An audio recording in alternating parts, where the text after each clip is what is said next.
L'histoire commence au beau milieu de la nuit alors qu'il pleut des cordes. Des chevaliers se tiennent en rang alors que le tonnerre ne cesse de gronder. Un homme transpercé, dépourvu de toutes ses forces, se fait insulter. Le chevalier pense que c'était compliqué de le retrouver pendant 6 mois. Durant ces moments, il a tué un grand nombre de personnes. Le chevalier l'insulte à nouveau et pense que c'est vrai que ça leur a bien mis en colère. Mais cette histoire s'arrête ici. Dieu ne le laissera plus commettre des actions aussi viles. Le chevalier pense qu'il devrait être honoré de l'accorder le titre de tueur de vampires, pour avoir trompé l'Église et refusé d'accepter la sentence des chevaliers sacrés. Il le condamne au nom de Dieu. Cependant, est-il au courant que durant tout ce temps, ils ont fait exprès de le laisser filer? La raison pour laquelle il a rejoint l'équipe de poursuite aussi tard et le laissé faire tout ce qu'il voulait, c'est parce qu'il est le premier vampire qu'ils ont vu depuis un moment. Plus il faisait le bordel partout où il passait, plus ils sont au centre de l'attention. Le concerné ne veut pas l'accepter et se dirige vers son adversaire. Comme il le savait, dans ce monde, seuls les plus forts survivent. Qu'importe ce qu'il croit ou pense, la force décide de tout. Voilà pourquoi il a fui pendant tout ce temps. Il s'est fait trancher en 2 par l'épée du chevalier. Il pense que tout cela n'a servi à rien. Le chevalier l'informe que sa seule existence souille et nuit à l'image de l'Église. L'homme pense que si seulement on l'avait accordé une nouvelle chance, il ne ferait pas la même erreur. Quelque temps plus tard, l'homme se relève brusquement, complètement essoufflé. Il se demande « C'est quoi ce bordel? Qu'est-ce qui a bien pu se passer ?» On lui avait tranché en 2, mais il n'a absolument rien. Il est certain d'être mort il y a peu de temps. Alors, était-ce un rêve? Non, c'est bien la tente dans laquelle il vivait avant que l'Église ne se mette à le pourchasser. C'était il y a 6 mois, juste avant que l'équipe de poursuite ne se mette à le traquer. Est-il retourné dans le passé? Si une nouvelle chance lui a vraiment été accordée, il doit la saisir. Voici la forêt isolée près du village de Boradwin, un lieu où les humains se rendent rarement. C'est ici qu'il a survécu caché de la vue des humains. Voici l'histoire d'un être pathétique et faible. Un vampire faible qui luttait quotidiennement pour sa survie. Voici Eugène. Bien qu'il n'ait jamais éprouvé le besoin de boire du sang humain, il y a longtemps il avait succombé à ses instincts, et cette seule erreur fut le début de sa fin. Le lendemain, des mercenaires fouillèrent la zone de fond en comble. 5 jours plus tard, les chevaliers sacrés patrouillèrent le village. Qu'importe le temps que ça prenait, ils ont toujours réussi à le trouver. Par peur, il survécut en ne buvant que le sang des bêtes durant 12 longues années. Il se demande comment il est revenu dans le passé. Non, il n'y a qu'une chose qui importe, c'est de ne pas refaire 2 fois la même erreur. S'il continue de se cacher, ça se terminera de la même manière. Il n'a qu'un seul choix. Il doit devenir assez fort pour qu'il ne puisse pas le tuer, même s'il le trouve. Il va y aller à la manière des vampires. Désormais, il va changer tous ses plans. Un vampire peut absorber du pouvoir à travers le sang. Plus celui à qui il appartient est puissant, plus le gain de pouvoir sera énorme. L'homme aperçoit le maître de la forêt. Ce dernier s'apprête à l'engloutir alors que l'homme esquive de justesse son attaque. Avec son corps tout faible, il ne pourra pas esquiver toutes ses attaques. Mais il suffit de lui infliger une petite blessure, et il pourra boire son sang. Il se rue vers la créature, prêt à l'asséner un coup critique. Jusqu'à présent, son plan de survie consistait uniquement à effacer sa présence. Maintenant qu'il sait que ça peut échouer, il n'y a plus aucune raison d'hésiter. Il doit devenir plus fort, le plus fort de tous. Son attaque puissante atteint les carcasses du monstre. À son grand étonnement, il remarque que son épée s'est brisée. Le monstre profite de ce moment et l'assène un puissant coup. L'homme s'est fait propulser violemment, à quelques dizaines de mètres, alors qu'il reçoit une blessure fatale. L'homme se demande s'il aurait sous-estimé la puissance de ce rôdeur. Les rôdeurs ne sont pas des monstres de donjon, mais des prédateurs sauvages errant dans la nature. Certains d'entre eux débarquent avec des cristaux de mana dans des zones où il n'y en a pas. Ceux-ci sont même plus précieux que les gemmes. Les cristaux de mana sont importants pour les rôdeurs. S'ils pouvaient en obtenir un, la situation pourrait bien changer. Mais l'écart de force est bien trop important. Il croit qu'il l'a beaucoup trop sous-estimé. Le monstre se rue vers lui, prêt à le broyer vivant. L'homme pense qu'un rôdeur forestier de rang maître pourrait bien le tuer avant qu'il ne lui inflige la moindre blessure. Le monstre se déplace à une vitesse incroyable alors qu'il le broya vivant. Ce dernier pense que si on lui avait accordé une seconde chance, ce ne serait pas la dernière. Non, il ne s'est jamais sous-estimé. Il a passé l'entièreté de sa vie à ramper, à effacer sa présence, à se concentrer sur sa survie. Et voilà qu'il choisit de se battre afin de pouvoir vivre. Il mordit la langue du monstre alors que ses cheveux commencent à pousser à une vitesse incroyable. Il va se battre, et il va gagner. Il n'aura pas de troisième chance. Une défaite signifierait la fin de tout. Il doit saisir cette chance pour survivre. Il saisit le noyau du monstre et le brisa aussitôt. Il a toujours volé le sang des autres, mais il s'est promis que si on lui accordait une nouvelle chance, il ne fuirait plus. Il se battrait à la place. Alors désormais, à lui le sang et la victoire. Dans le silence de la nuit, il se tient seul après la bataille, notant qu'il n'a pas seulement absorbé le sang du seigneur de la forêt, mais aussi sa pierre magique, ce qui lui a accordé une énergie immense au-delà de toute attente. Eugène contemple le cadavre flottant du seigneur de la forêt. Remarquant que le cristal de mana qu'il a laissé diffère en taille et en couleur de l'habituel, il réalise que la capacité acquise de ce cristal lui donne le potentiel de transformer sa peau en écailles noires et dures. Il déduit que grâce à ces écailles, il pourrait peut-être se déplacer librement pendant la journée s'il parvient à bloquer complètement la lumière du soleil de son corps. Eugène se remémore ses souvenirs. Il connaissait le seigneur de la forêt par les mercenaires. Les marais n'étaient pas larges initialement, mais les inondations saisonnières les ont étendus, provoquant l'apparition du monstre qui a attaqué les humains. Au milieu de ce chaos, Eugène avait réussi à boire une dose du sang du monstre blessé et à s'échapper après avoir tué quelques mercenaires, réalisant la puissance de ce sang et décidé d'y retourner pour l'absorber entièrement. Malgré son nouveau pouvoir, Eugène sait qu'il est encore insuffisant pour affronter le chevalier sacré, Jungdurt. Il doit donc éviter les batailles perdues d'avance jusqu'à être sûr de sa victoire.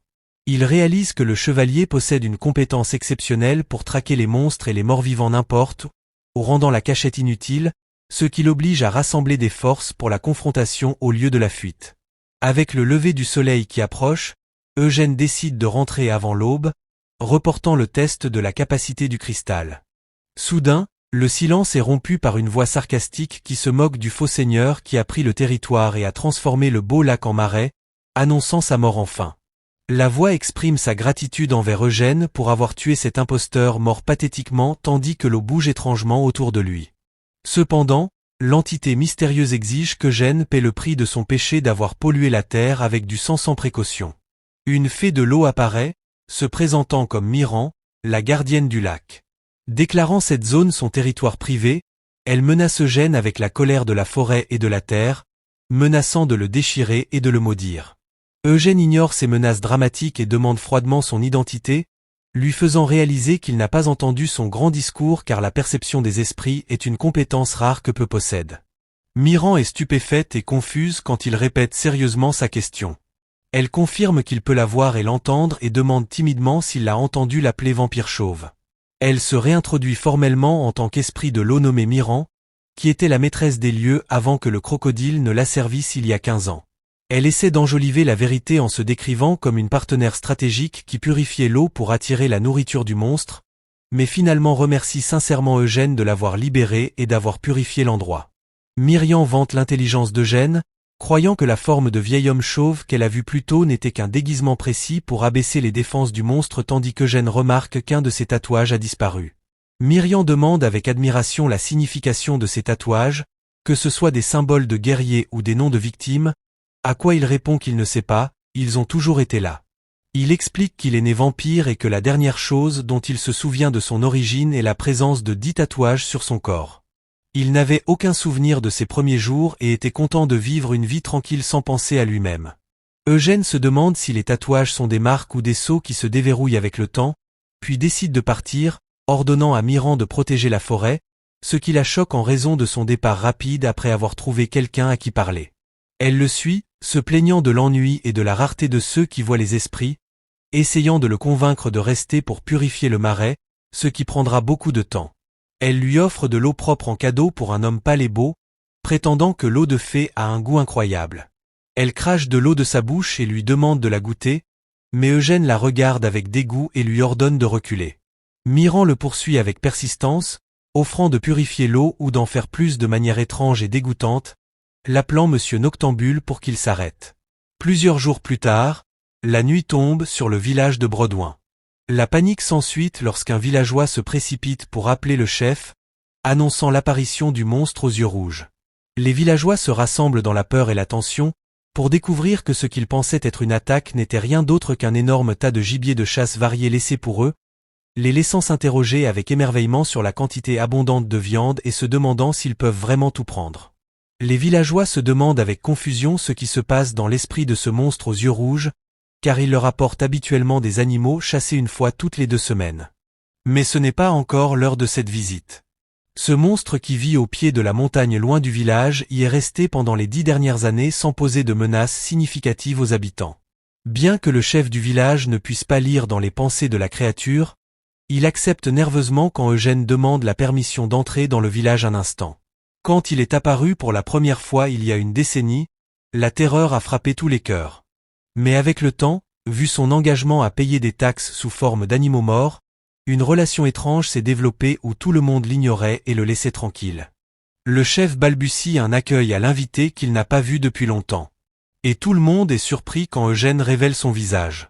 Avec un sourire calme, il leur dit qu'après une longue isolation, il s'est complètement remis de sa maladie et est venu aujourd'hui spécifiquement pour partager cette bonne nouvelle. Eugène exprime sa gratitude pour la grande aide qu'il a reçue du village, montrant un désir sincère de rendre l'appareil. Alors que les villageois le regardent avec stupéfaction, il leur demande de ne pas hésiter à l'appeler à tout moment s'ils ont besoin de lui. Si un malheur leur arrive, il leur fait ses adieux avec un sourire charmant, insistant sur son offre d'aide, puis part dans une aura de lumière qui laisse tout le monde dans un état de choc et de fascination. Les villageois commencent à se demander si ce monstre qui vivait dans la forêt est en fait un demi-elfe ou un noble exilé, car il portait toujours un masque et ils n'avaient jamais imaginé qu'il possédait une telle beauté. Sur le chemin du retour, la fée Myriam demande à Eugène avec surprise pourquoi il a donné tout ce butin aux villageois et ce qu'il planifie.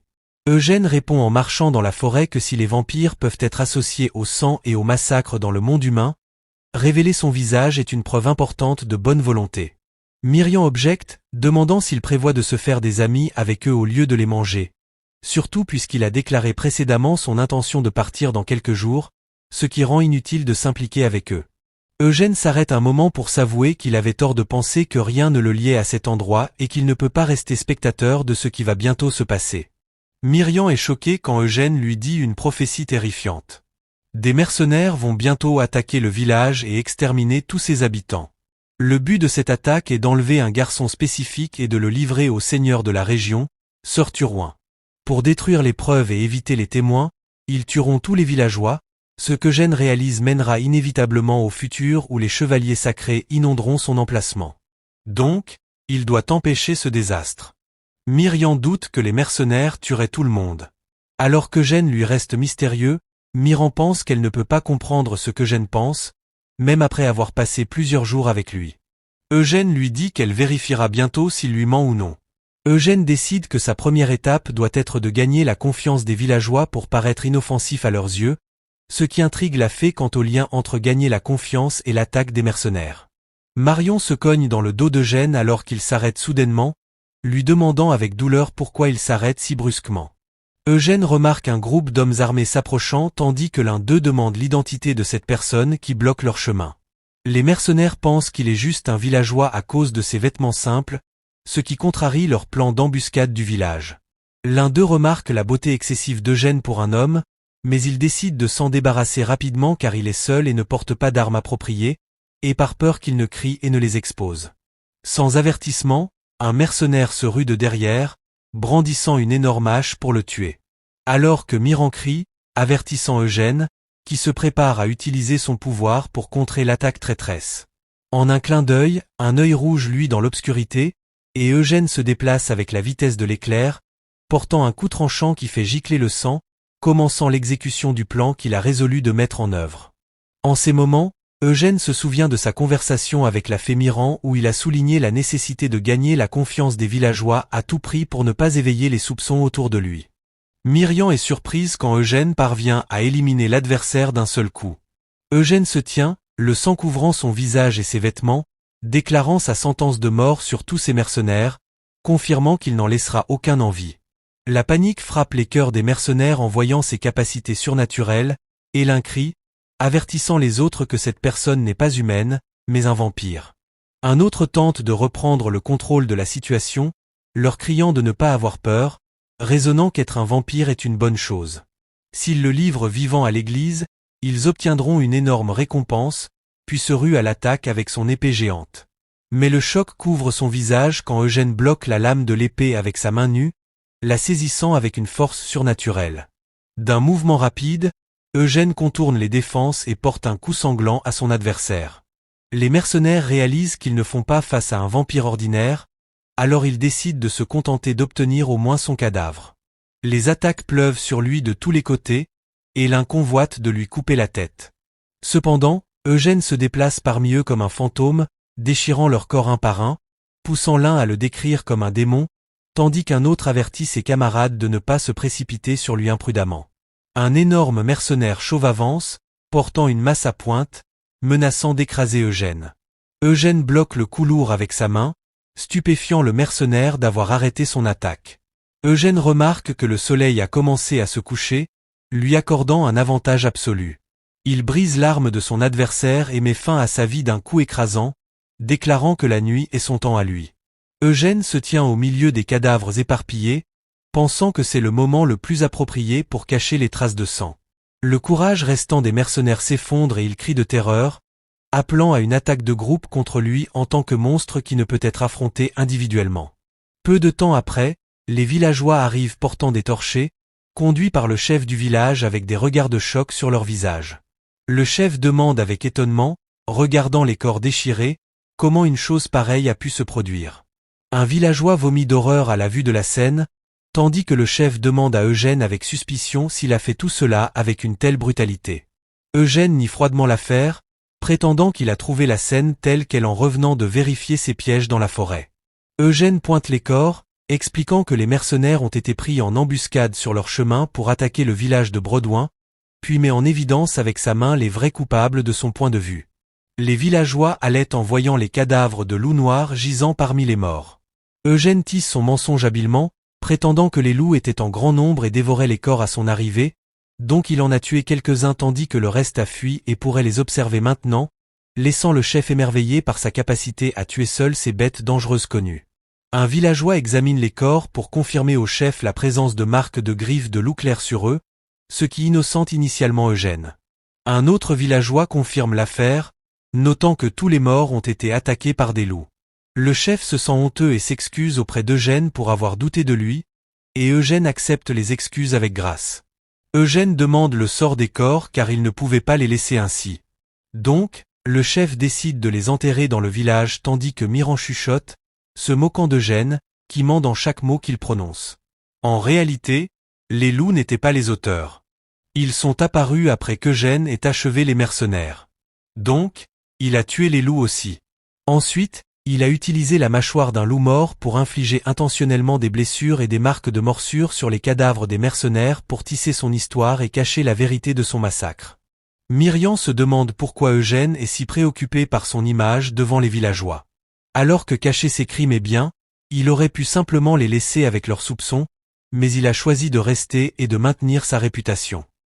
La fée Myran remarque qu'il a un plan qui mijote alors qu'il s'approche du chef du village avec une expression sérieuse. Eugène dit au chef qu'il a fouillé les corps pour tout bien à rendre aux familles des morts, mais qu'il a trouvé une lettre scellée et lui demande de la lire. Le chef examine la lettre avec des mains tremblantes, reconnaissant immédiatement le sceau dessus, confirmant que c'est le sceau de Lord Turouin, le dirigeant de la région. Les yeux du chef s'écarquillent de choc alors qu'il lit le contenu de la lettre, incapable de croire ce que ses yeux voient, demandant d'une voix rauque si c'est vrai. Soudain, le chef se tourne vers les villageois, criant et cherchant un garçon nommé Vili. Et quelqu'un répond que le garçon est à l'intérieur du village. Pendant ce temps, Vili apparaît, mangeant simplement sa nourriture à l'intérieur d'une des maisons. Tandis que la lettre révèle un secret dangereux que ce garçon pourrait être le fils illégitime de Lord Turouin. Le chef du village réalise alors que ces mercenaires ne sont pas venus pour un pillage aléatoire, mais étaient en mission spécifique pour cibler ce garçon, le laissant stupéfait de découvrir qu'un noble vivait parmi eux tout ce temps. La scène revient au champ de bataille peu de temps auparavant où le capitaine mercenaire se tient stupéfait par l'immense puissance avec laquelle Eugène anéantit ses hommes. Eugène se déplace avec la vitesse de l'éclair parmi les mercenaires, déchirant leur corps avec sa main sans leur laisser une chance de réagir. Les mercenaires réalisent qu'essayer de fuir signifie une mort certaine. Donc, l'un d'eux crie, motivant les autres à combattre au lieu d'hésiter. Ils essaient de rassembler leur courage, se convainquant que peu importe à quel point il est un monstre, il n'a que 2 bras et 2 jambes, et se ruent pour l'attaquer tous en même temps. Le capitaine mercenaire se trouve incapable même de courir à cause de sa blessure et de sa terreur, maudissant sa malchance qui a révélé ce monstre à lui à ce moment spécifique. Il avance vers Eugène avec des pas réguliers par derrière, mais Eugène porte un coup de pied dévastateur qui écrase son armure et le projette au sol. Le corps du capitaine vole pour heurter avec force un tronc d'arbre massif, et il tousse du sang à cause de la gravité de la douleur. Le capitaine rampe sur le sol au milieu des corps de ses hommes, suppliant Eugène d'arrêter de tuer. Le capitaine demande d'une voix remplie de terreur si Eugène les attendait depuis le début et pourquoi il les a ciblés spécifiquement. Il essaie de justifier leur position, prétendant qu'ils essayaient seulement de faire leur travail. Eugène l'interrompt avec un regard terrifiant et des yeux luminescents, exigeant de connaître la nature de ce travail et déclarant clairement que ce village lui appartient. Le capitaine s'excuse paniqué, l'assurant qu'il ne savait pas que le village lui appartenait et qu'ils ne sont pas venus chasser des vampires ou son espèce. Le capitaine révèle la vérité, expliquant que le fils illégitime de la famille Turouin se cache dans ce village et que les gens pensaient qu'il avait disparu alors qu'il y cachait son identité, et leur mission était seulement de le rechercher.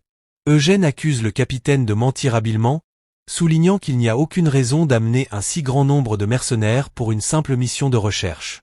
Eugène le presse avec la question de savoir s'il prévoit d'exterminer tout le village, à quoi le capitaine répond par un déni troublé, puis admet qu'Eugène n'a pas entièrement tort dans sa déduction. Le capitaine avoue qu'ils n'ont pas été engagés par le patriarche de la famille Turouin lui-même, mais les clients étaient Camar Turouin et Veril Turouin. Eugène déduit qu'il s'agit de lutte politique entre nobles tandis que le capitaine explique que leur grand nombre n'était qu'une mesure de précaution en cas d'urgence pendant l'enlèvement du fils illégitime, demandant pardon. Le nom Vertal Turouin tombe sur les oreilles d'Eugène comme un coup de tonnerre, car il connaît bien ce nom. C'est le chef de l'escadron de chasseurs de vampires et le chevalier qu'il a traqué précédemment aux côtés du chevalier sacré Jungdurt. Eugène analyse rapidement la situation, réalisant que Veril, en tant que chevalier, n'aurait pas ordonné à des mercenaires de commettre un massacre public.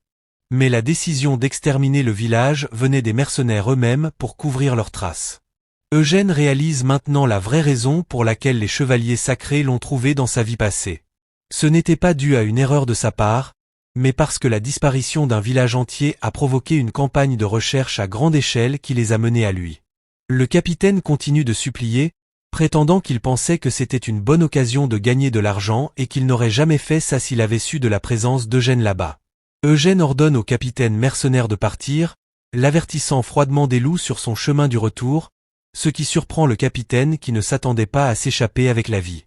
Alors que le capitaine balbutie des mots de remerciement et de gratitude pour cette miséricorde inattendue, pensant qu'Eugène l'a épargné, Eugène envoie sa tête voler d'un coup rapide comme l'éclair, mettant fin à sa vie en un instant.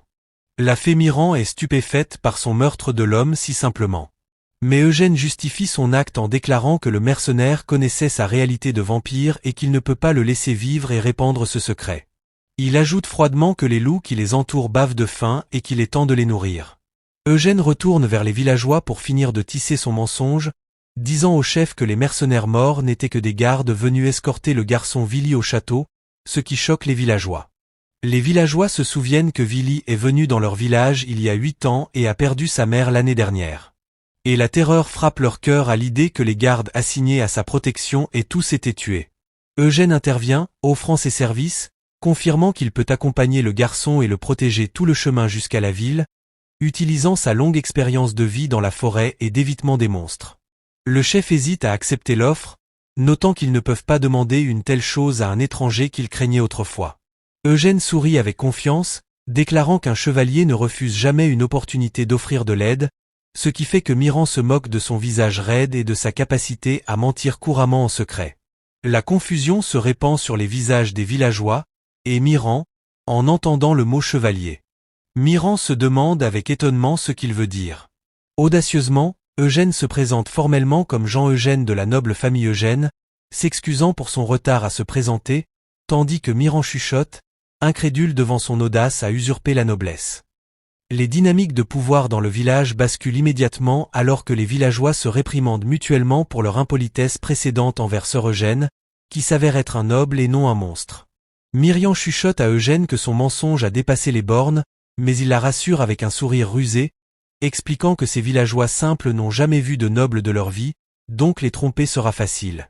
Eugène réalise que même s'il feint la noblesse, personne ici n'a la capacité de distinguer la vérité. Les villageois se rassemblent autour de lui avec empressement, inventant des justifications pour sa longue isolation dans la forêt, se demandant si c'était parti d'un entraînement nocturne rigoureux ou pour récupérer de blessures de combat. Eugène joue le jeu de leur conversation, confirmant qu'il a coupé les liens avec les gens à cause de circonstances spéciales. Ainsi, ils deviennent convaincus que ses compétences de chasseur proviennent de sa formation de chevalier. Le chef s'excuse avec tristesse pour la pauvreté du village et leur incapacité à le récompenser comme il le mérite. Mais Eugène montre de l'humilité, demandant seulement de passer la nuit pour se reposer. Le chef l'accueille avec une grande chaleur, considérant héberger une nuit dans sa modeste maison comme un grand honneur. Le lendemain matin, Eugène regarde par la fenêtre de la maison en bois au milieu de la forêt. Il regarde sa main, invoquant la capacité de renforcement de la peau qu'il a acquise du seigneur de la forêt, remarquant que sa peau se transforme en écailles noires dures. Réalisant que couvrir son corps avec ces écailles bloquera la lumière du soleil dans une large mesure, Eugène décide d'utiliser cette capacité pour faciliter son voyage pendant la journée et réduire les ennuis. Myrian apparaît pour se moquer de lui à nouveau, le décrivant comme un vampire ignorant, prétendant à la chevalerie quand il ne peut même pas lire.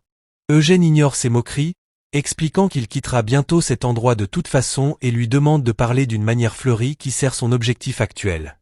Myrian est émerveillé par sa transformation soudaine de l'isolement à se faire des amis et accepter des quêtes. Les villageois viennent l'informer de leur préparation à partir. Donc, Eugène pointe fièrement vers Myrian, expliquant comment il a acquis un statut social prestigieux du jour au lendemain. Il lui explique sa philosophie que les humains font plus confiance à l'autorité et au statut qu'aux paroles fleuries. Si vous mettez le statut en premier, vous pouvez réduire sans mensonge à juste 10 et les faire croire. Alors qu'Eugène couvre son visage avec le masque, il réalise au fond de lui que cette astuce a fonctionné sur eux parce que c'est un village éloigné et simple. Mais les vrais nobles ne croiront pas un mensonge fabriqué aussi facilement. Eugène décide de transformer ces mensonges en réalité. S'appuyant sur la confiance qu'il a construite avec ses bonnes actions jusqu'à présent, le chef du village lit une déclaration explicative écrite par Eugène pour la présenter au garçon Vili. Alors qu'Eugène réalise intérieurement qu'envelopper le mensonge avec de vraies capacités est le moyen de faire croire tout le monde.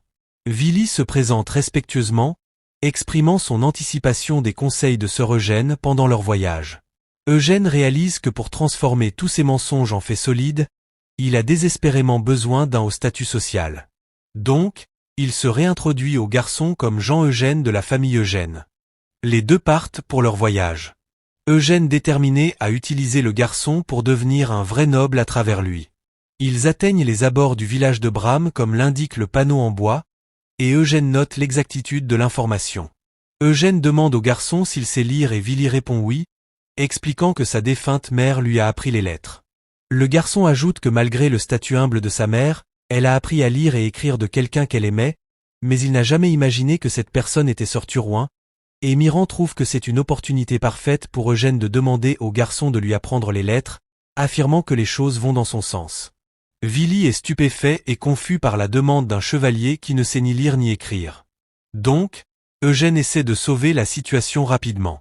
Eugène invente une histoire dramatique, prétendant que le titre de chevalier n'est qu'une façade et que sa famille a en fait décliné. Donc, il a vécu sa vie en s'appuyant seulement sur l'épée, pas sur la plume, pour survivre. Vili croit l'histoire avec émotion tandis qu'Eugène cimente sa propre philosophie, les faire douter puis croire. Une fois que vous gagnez la confiance de quelqu'un, cette confiance devient un bouclier épais couvrant n'importe quel mensonge. La fée Myrian se moque du jeu d'acteur impeccable d'Eugène, l'avertissant que trop de mensonges pourraient éventuellement éveiller les soupçons. Mais les regards de Vili pleins de confiance confirment qu'il a avalé l'appât et l'a cru complètement sans un atome de doute. Le garçon s'excuse sincèrement auprès d'Eugène pour ses suspicions précédentes, admettant qu'il se méfiait de lui parce que les villageois le décrivaient comme un monstre au lieu d'un noble. Il s'en veut pour le préjuger, croyant que son jugement était obscurci par ces rumeurs. Willy décide de juger seulement par ce que ses yeux voient au lieu des rumeurs, faisant des excuses pour Eugène, disant que peut-être il a négligé les études à cause de son passé de guerrier. Willy offre de lui enseigner en secret chaque fois que l'occasion se présente pour ne pas lui causer d'embarras devant les autres. Alors que le garçon demande à en savoir plus sur le passé d'Eugène, une flèche traîtresse vole soudainement près de son visage. Willy crie de terreur et tombe au sol tandis qu'Eugène remarque l'attaque froidement. Des bandits apparaissent parmi les arbres et l'un se moque de son collègue pour avoir échoué à tirer correctement l'arc et à toucher la cible. Willy tremble d'horreur en les regardant, se demandant s'ils sont des voleurs.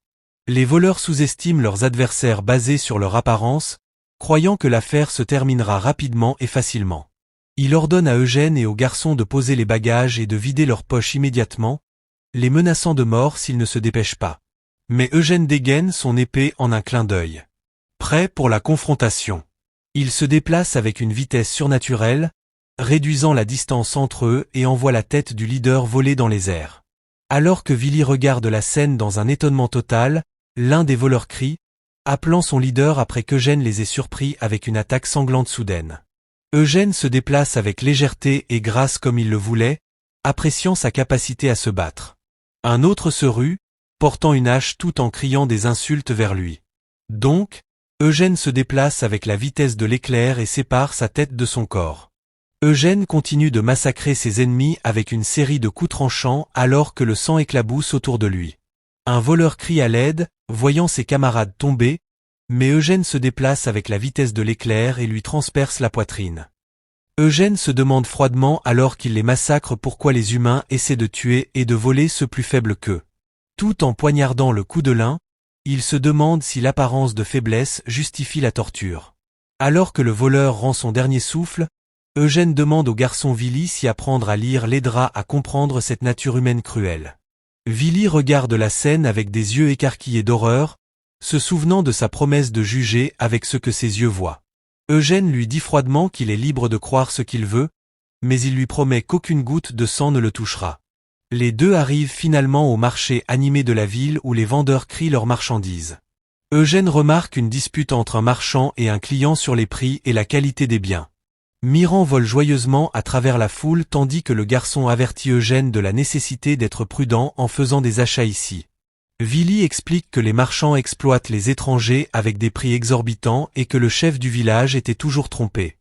Ils observent une querelle où un client demande son argent car la boutique voisine vend à moitié prix. Eugène réalise qu'il a d'abord besoin d'argent avant de s'inquiéter de la prudence. Eugène demande à Willy d'attendre un moment et entre dans une boutique. Il offre de vendre des pots au marchand, lui demandant de fixer un prix. Le marchand est surpris de voir une grande quantité de pots de loup noir rares. Le marchand regarde les vêtements miteux d'Eugène, déduisant qu'il n'est pas un trappeur, mais juste un errant. Le marchand sourit méchamment, croyant qu'Eugène est une proie facile à tromper. Il lui offre un prix bas de 18 pièces d'argent, prétendant que les pots sont endommagés. Eugène fixe le marchand avec un œil rouge lumineux, ce qui terrifie l'homme. Le marchand balbutie, disant « Les peaux de loup sont disponibles en quantité limitée et sont des biens rares, donc il augmentera un peu le prix. » Eugène s'approche de lui avec une menace silencieuse. Le marchand tourne la tête, craignant son regard, lui demandant intérieurement d'exprimer son mécontentement avec des mots, pas des regards effrayants. Le marchand rit nerveusement, disant à Eugène qu'il lui donnera un bon prix puisque c'est sa première fois ici, augmentant le prix à 23 pièces. Eugène émet un son bas, donc le marchand pense qu'il est encore insatisfait. Le marchand augmente encore le prix à 25 pièces. Le marchand craque et augmente le prix à 27 puis à 28 pièces au milieu de l'étonnement de Willy. Eugène insiste avec une voix plus forte. Donc le marchand demande avec terreur combien ce monstre veut. Finalement, l'affaire se règle sur 30 pièces d'argent, ce qui est le maximum que le marchand peut payer. Et Eugène accepte cela. Eugène sort après avoir acheté de nouveaux vêtements élégants. Il regarde une enseigne écrite, réalisant que les lettres ressemblent toujours à des vers pour lui malgré avoir appris les bases de Willy. Myrian commande ses nouveaux vêtements, disant qu'ils ont l'air décents, pensant qu'ils valent cet argent. Eugène lui dit que le marchand était une personne généreuse même si c'était sa première fois d'acheter et de vendre. Myrian se moque de la description du marchand par Eugène comme généreux, soulignant qu'il était juste faible. Les yeux de Myrian brillent de convoitise en voyant les 30 pièces d'argent. Alors qu'elle regrette qu'Eugène n'ait pas insisté plus pour convaincre le marchand de vendre de la soie plus chère, commentant qu'il a manqué une affaire gagnante. Eugène explique qu'il a seulement besoin de vêtements pour couvrir complètement son corps afin de bloquer la lumière du soleil. Donc, Myrian le réprimande, se moquant de son style de vie morne, croyant qu'il devrait profiter davantage de la vie au lieu de se cacher tout le temps. Myrian commence à narrer ses fantasmes sur la vie des nobles vampires, vivant dans des châteaux luxueux, portant de la soie et buvant du sang frais dans des coupes à vin, soulignant que l'ambition est nécessaire pour s'élever dans ce monde. Eugène est surpris par ses vastes connaissances même si elle vivait dans un marais. Donc, Myrian lui rappelle qu'elle vient à l'origine du monde des esprits et a entendu de nombreuses histoires d'anciens qui ont visité le monde humain et sont revenus avec une sagesse inestimable. Myrian lui conseille sur la nécessité d'apprendre la langue impériale et les runes anciennes, car puisqu'il vivra au moins 200 ans à moins d'être tué, il doit tout apprendre. Eugène lui demande soudain si elle peut lire et elle répond avec une honnêteté totale. Non. Plus tard cette nuit-là, alors qu'Eugène est assis devant le feu de camp, Vili s'approche de lui hésitant, interrompant la conversation d'Eugène avec la fée. Vili demande nerveusement à propos de la personne à qui Eugène parlait, car il ne voyait personne d'autre. Eugène sauve la situation rapidement, prétendant qu'il parlait à lui-même, puis change de sujet, demandant au garçon l'état de son estomac après avoir vomi plus tôt. Donc, Vili s'excuse pour cette scène indécente. Le garçon explique que la vue de la dépouille du lapin pour la nourriture lui a rappelé le massacre du matin, déclenchant ses nausées. Myrian commente que c'était trop dur pour lui, tandis qu'Eugène le rassure que les gens ordinaires ne s'habituent pas facilement à voir des cadavres. Le garçon décide d'utiliser le temps, disant à Eugène qu'il a encore de l'énergie et que la nuit est longue. Vili offre avec enthousiasme de lui apprendre à écrire puisqu'ils ont du papier en surplus, paraissant heureux d'être utiles. La leçon nocturne commence et Vili est surpris par la vitesse de compréhension d'Eugène, se demandant avec émerveillement si apprendre les lettres est généralement si facile. Louant sincèrement Eugène, il lui dit qu'il a tout appris ce qui lui a habituellement pris des mois. Mais il dit humblement au garçon que c'est une louange exagérée. Eugène se demande sérieusement si juste apprendre à lire un peu sera suffisant pour Vili, qui deviendra un fils noble du jour au lendemain. Vili admet que cela ne lui semble pas encore réel, car sa mère ne lui a jamais dit de détails, et il n'y avait pas pensé profondément auparavant. Le garçon ajoute avec un sourire triste et une tension claire qu'il ne s'attend même pas à ce que sœur Turouin l'accueille chaleureusement. Soudain, leur conversation est interrompue par l'apparition d'un groupe de cavaliers et d'hommes armés émergeant des arbres. Un homme aux traits amicaux et à la barbe légère s'approche, les saluant en tant que gens, expliquant qu'ils ont du mal à trouver un endroit pour camper et demandant la permission de partager l'endroit. Eugène leur lance un regard scrutateur, remarquant leurs bonnes armes et armures et leur discipline en formation, ce qui lui confirme qu'ils ne sont pas des bandits ordinaires. Eugène réalise qu'ils sont de vrais mercenaires, différents des vagabonds qu'il a rencontrés plus tôt. Leur leader remarque un enfant dans le groupe et demande leur destination. Eugène pense vite, réalisant que l'homme demande à la manière des mercenaires professionnels et qu'un mensonge imprudent pourrait éveiller plus de soupçons. Donc, il décide de dire la vérité et répond qu'ils se rendent au château de Lord Turouin. Le leader Bartik rayonne et leur dit qu'ils vont au même endroit, offrant de partager nourriture, boissons et viande en échange du partage de l'endroit. Ils sont interrompus grossièrement par un jeune soldat blond nommé Robin, s'opposant au partage de l'endroit avec des étrangers. Le capitaine Bartik s'excuse auprès d'Eugène pour le comportement de Robin, expliquant qu'il a rejoint l'escouade de mercenaires récemment et ne connaît pas encore ses limites, lui demandant de pardonner son écart. Bartik se présente et Eugène répond en se présentant comme le chevalier Jean-Eugène. Ce qui surprend le soldat blond qui répète sarcastiquement « Chevalier ».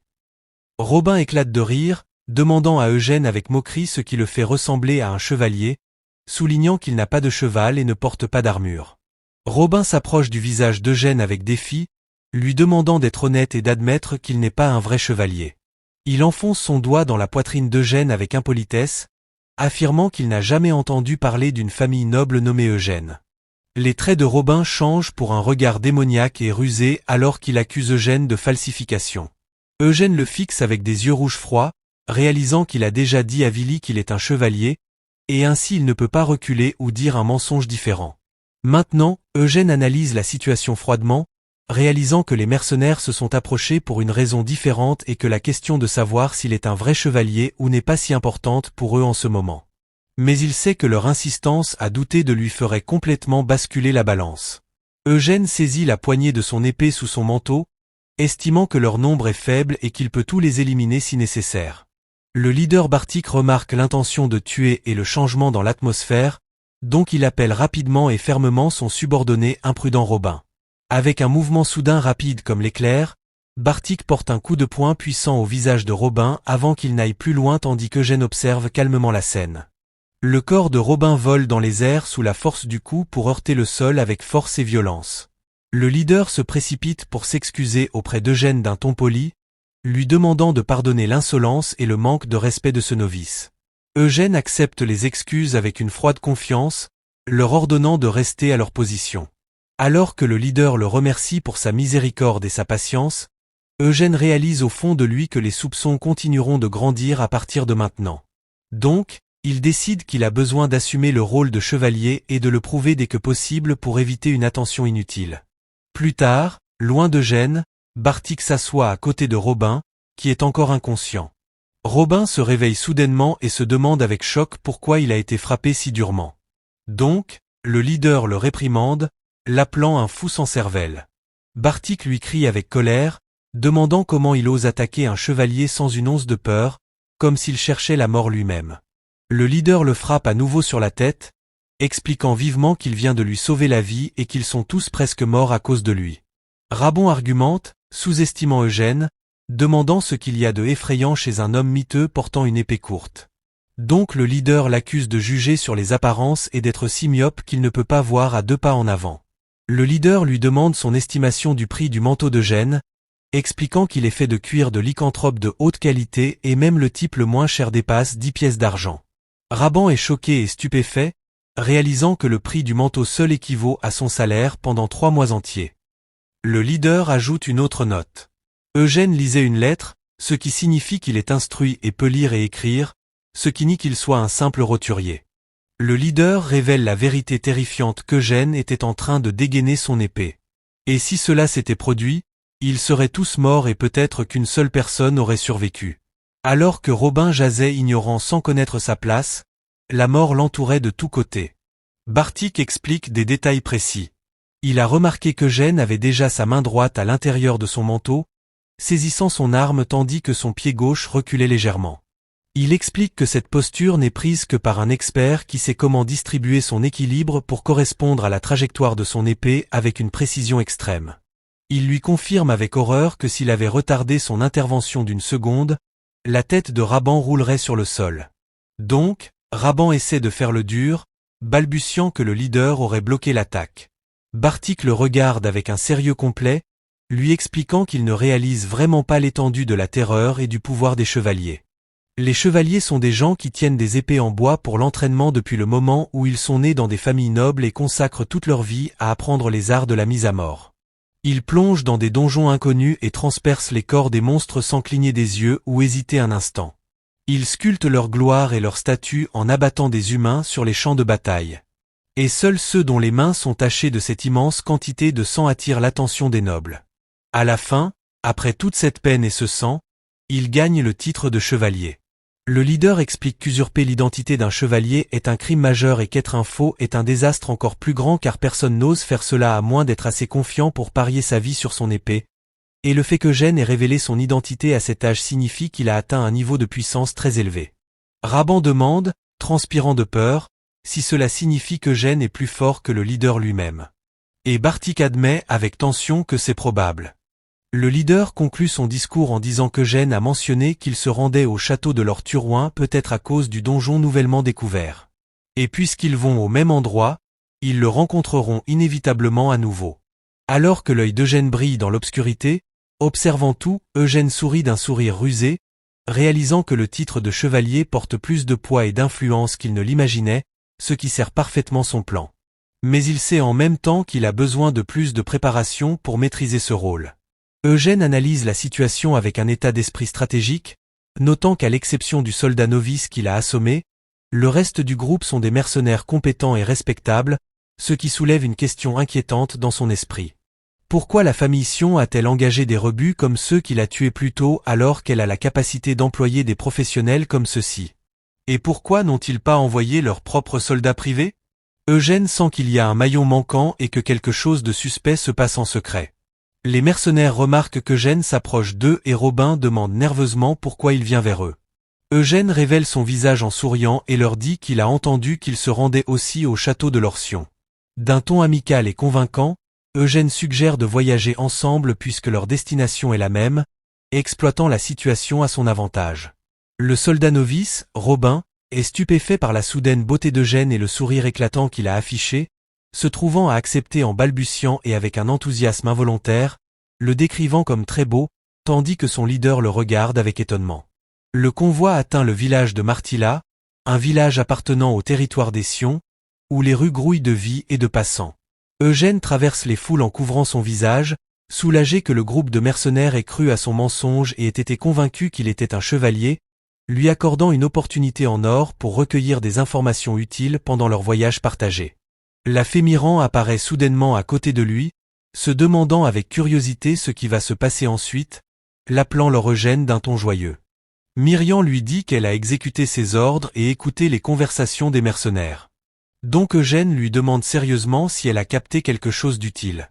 Miriam rapporte ce qu'elle a entendu, révélant que la santé de l'Orsion se détériore si gravement qu'il pourrait mourir à tout moment, peut-être même demain. Elle ajoute une autre information cruciale. Un nouveau donjon a été récemment découvert sur ces terres, et la rumeur dit que le conquérir apportera une immense richesse, mais la famille Sion manque d'argent et de main-d'œuvre nécessaires pour l'ouvrir et l'exploiter. Eugène pense au donjon avec intérêt, tandis que Miran soulève une question inquiétante sur le sort du garçon Vili. Si l'Orsion meurt bientôt, qu'arrivera-t-il à l'enfant? Ne finira-t-il pas orphelin à nouveau dès son arrivée? Eugène lui répond avec une froideur cruelle que cette affaire ne le concerne pas, ce qui met Miran en colère, qui lui crie dessus, condamnant sa passivité et demandant ce qu'il devrait faire. Miran souligne anxieusement que le garçon pourrait être tué comme un chien par ses frères au milieu du conflit des héritiers. Alors qu'Eugène regarde le Vili silencieux au milieu de la foule, Eugène déduit la vraie raison derrière la convocation de son fils illégitime par l'Orsion à ce moment, soupçonnant qu'il souhaite simplement voir son enfant une dernière fois avant que son heure n'arrive.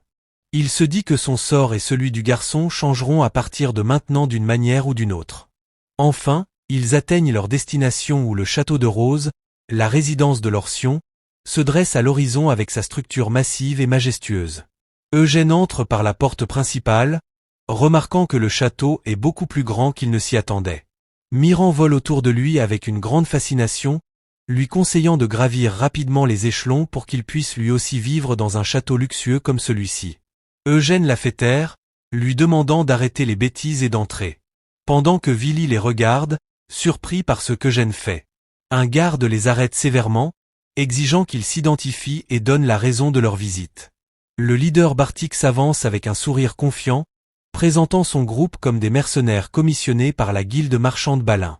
Donc, le garde demande l'identité des autres.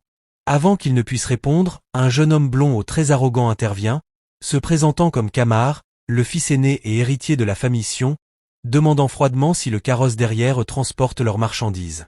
Bartik confirme qu'ils ont livré les marchandises en sécurité, donc Kamar leur ordonne rudement de ne pas rester immobile et de commencer à décharger immédiatement.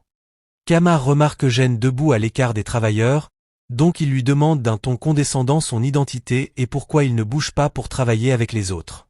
Eugène s'avance régulièrement et calmement, se présentant comme le chevalier Jean-Eugène, et pointe Vili, expliquant que cet enfant est avec lui. Soudain, une voix ferme les interrompt, appelant frère Kamar, le réprimandant et s'enquérant de ce qu'il pense faire maintenant tandis qu'Eugène dans les airs se tourne vers la source de la voix. Eugène marmonne qu'il connaît bien cette voix tandis qu'une irritation est claire sur le visage de Kamar. Un chevalier portant une cape rouge et une armure étincelante s'avance, affirmant strictement qu'il a répété cela plusieurs fois et qu'inspecter les étrangers est son devoir en tant que garde du château tandis qu'Eugène le fixe avec une intense concentration. Les traits d'Eugène se figent sous son masque alors qu'il écoute ce ton familier, se disant qu'il est impossible d'oublier jamais le ton de cet homme. Sa mémoire le ramène immédiatement au passé douloureux où le directeur général de l'unité de chasse aux vampires apparaît dans ses souvenirs. La personne qu'il a trouvée pour la première fois alors qu'il se cachait. Eugène revit ces moments terrifiants, se souvenant que cet homme est celui qui l'a torturé et traqué sans relâche aux côtés de Jungdurt. Il s'avère que le propriétaire de la voie est Bertil Sion, le deuxième fils de la famille Sion et le chevalier direct de la famille, se tenant imposant dans sa cape rouge. Bertil adresse sa question sérieuse à son frère aîné, demandant ce qu'il fait ici. Kamar répond avec un regard de côté plein d'irritation et de sarcasme, demandant s'il doit soumettre un rapport sur chaque petite chose qu'il fait, laissant entendre avec moquerie que le comportement de Bertil suggère à tout le monde qu'il agit comme l'héritier réel de la famille.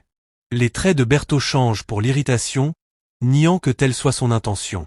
Eugène interrompt cette dispute familiale froidement, présentant une lettre et les informant qu'elle est envoyée par le chef Jeb du village de Bredouin.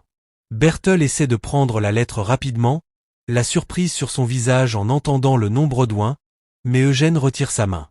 Il remet la lettre à Kamar tout en fixant le visage de Berciel. Kamar lit la lettre, ses yeux s'écarquillant de choc, incapable d'en croire le contenu, déclarant que les mercenaires ont été complètement anéantis dans une attaque de loups, et que l'enfant amené par ce chevalier est le fils illégitime de la famille. Vili s'avance avec des pas tremblants, se présentant. Donc, les traits de Kamar changent soudainement pour un faux sourire, l'accueillant comme leur nouveau frère. Tandis que Bertil le regarde avec un regard froid et effrayant, Kamar dit au garçon que leur père lui manque beaucoup. Bertil donne des ordres aux serviteurs rudement, leur demandant de prendre le garçon pour le nettoyer et l'habiller de vêtements décents. Alors que Vili regarde Eugène avec peur. Avant qu'il ne bouge, Eugène intervient soudainement, mettant fin à la situation, ce qui surprend Bertil, qui s'arrête de le regarder avec étonnement. Eugène exige fermement que la récompense soit discutée d'abord et conditionne une rencontre avec leur Sion personnellement. Les yeux de Bertel s'enflamment de colère et il crie immédiatement que c'est impossible. Bertel explique d'un ton aigu que la santé de son père n'est pas bonne en ce moment, rendant une rencontre difficile, et propose de payer à Eugène la récompense en pièces d'or en échange de son départ maintenant. Eugène les fixe avec des yeux rouges, pensant à la peine qu'il s'est donnée pour amener ce frère précieux ici et qu'il ne partira pas aussi facilement. Eugène insiste avec une menace silencieuse, les avertissant de ne pas le forcer à répéter sa demande 2 fois. Soudain, Kamar intervient, demandant pourquoi cela ne serait pas possible, donc Bertil explose de colère au visage de son frère.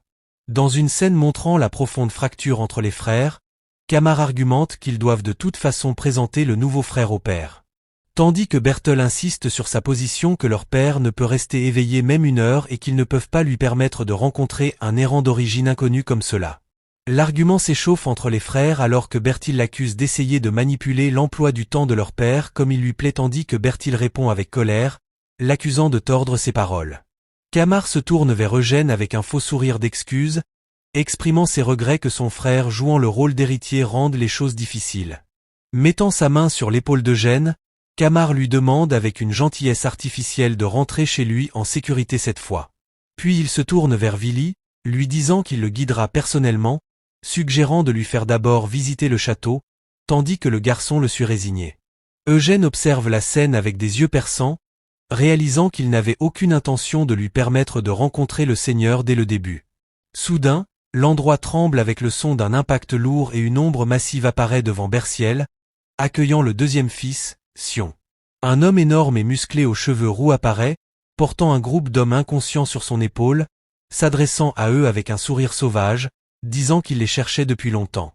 L'homme jette les corps au sol devant les frères et Eugène stupéfait, expliquant « Ce sont les mercenaires qui pillaient les villageois au lieu de s'entraîner comme ordonné, donc il les a collectés lui-même. » L'homme massif aux cheveux roux nommé Galadic suggère avec un sourire sauvage d'exécuter l'un des mercenaires capturés pour servir d'exemple aux autres.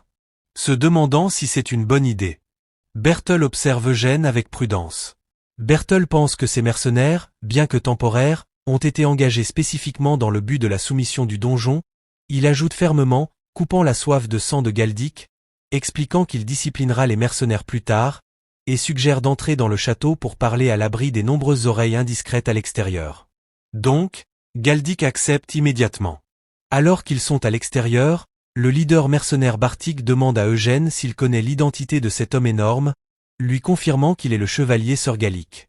Bartik explique avec admiration que cet homme a atteint la 3e place dans le tournoi organisé par la famille Evergrove récemment, le décrivant comme un chevalier très prometteur. Bartik continue en décrivant la force terrifiante de Galdic qui ressemble à celle des monstres et comment grâce à ses techniques élevées, il a réussi à balayer plus de 1000 compétiteurs dans l'arène du tournoi ce jour-là. Eugène se demande pourquoi quelqu'un de cette puissance et de ce statut viendrait dans un endroit si reculé. Bartik répond que la raison doit être l'ouverture du donjon nouvellement découvert. Il dit à Eugène que le chevalier qui réussit la première conquête d'un nouveau donjon gagne une grande renommée et une grande gloire. Étant donné que le processus de conquête est semé de dangers au point que d'innombrables âmes sont perdues pendant celui-ci, Bartik spécule que Sir Gallic a l'intention d'utiliser cet accomplissement comme tremplin pour obtenir une chevalerie d'une famille plus grande et plus influente.